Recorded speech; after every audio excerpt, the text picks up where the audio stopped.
Thank you, Mr. Chairman. Thank you, Dr. Hart, Dr. Hall, for being here again. I want to talk about partisanship just a minute. I found three things this morning in a bipartisan way that I agree with the ranking member today, and I want to put that in the record. Number one, I agree with his first opening comment about we need to be serious about the budget process and recognize that it's broken. The second thing is we all want to find a way to solve the DACA issue. And the third, maybe most important, we need to find a way to simplify our titles of bills around here. But I also want to agree with my colleague, Senator Van Hollen.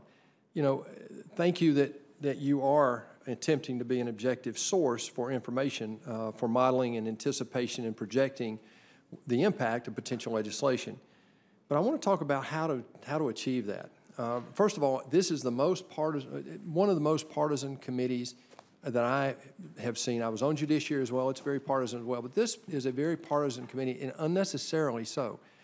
But it is partisan because of the budget process.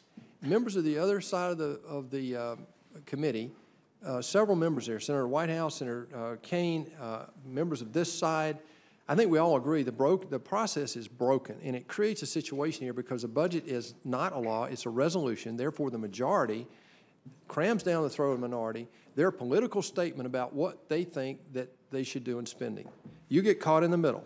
One side likes your opinion, the other side doesn't like your opinion.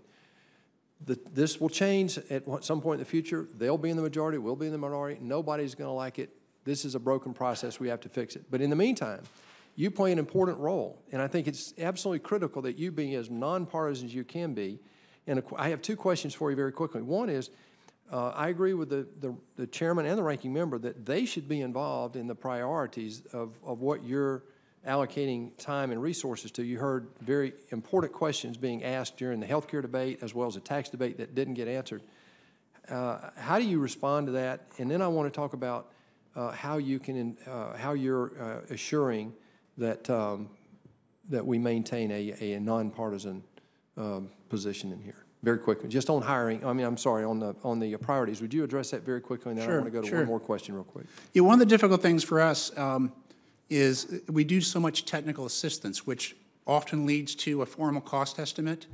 But by technical assistance, we're looking at legislation, we're giving feedback and formal estimates.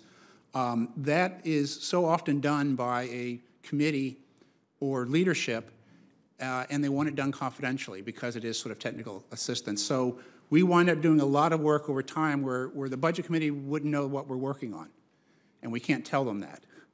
And so what we've done is we've developed what we think is the most effective thing we can do, and that's when when we're jammed up on topics, we look to the Committee of Jurisdiction to tell them, hey, we've got these things going on. Tell us what your priorities are. But the ultimate priority really exists in the or resides in the Budget Committee, right? Yes. Among all of those. Okay. That's so right. That's let right. me go back to one other thing then. In terms of this partisanship, this is before your time, so I think you can be objective to the response. The question is how to avoid this in the future.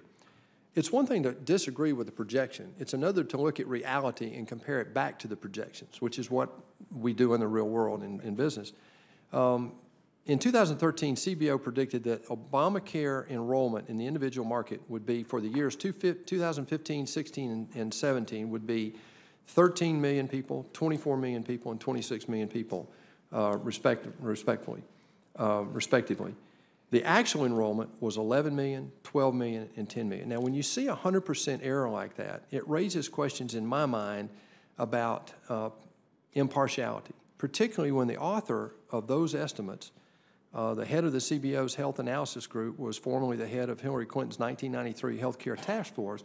I have to ask the question, how do you ensure, you weren't there then, going forward, how do we assure ourselves that we're getting a nonpartisan objective viewpoint to Senator Van Hollen's point earlier? Well, we do a lot to try to seek guidance and advice from experts on both sides. We try very hard.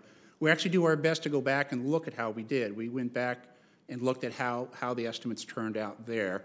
The only thing I'd say, in defense, of course, is sometimes it's really hard to estimate these things. Sure.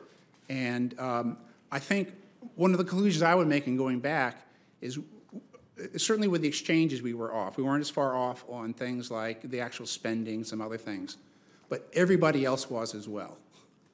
So if everybody, in fact, we were probably more accurate than most others. Doesn't give me a lot of comfort. I know it doesn't, but it goes to the issue of bias, right? We can be off and we can be wrong, but we're not, hopefully we're not consistently wrong. I'm a little disturbed that we're consistently overestimated, for example, the exchange participation. We try to fix it, we still overestimate. Try to fix it. You know, I have a background in economic data. You know, when you're doing economic data, you don't want to have revisions all one way. You want to rise up and down. Right. That's what we'd like to have.